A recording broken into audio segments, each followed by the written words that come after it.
everyone, today in this video I'm going to show you how to add cleaning solution to the eufy S2. If you're interested in the S2 or you want to find out more about it, the link to it will be in the video description.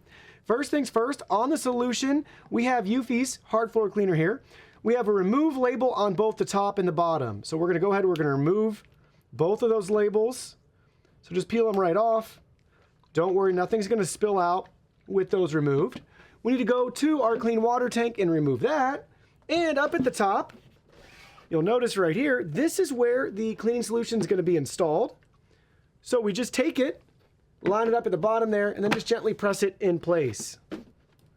So that's it. It's now tucked away in there, and you can remove the tank when it's empty in reverse fashion. So they got a nice grip handle there.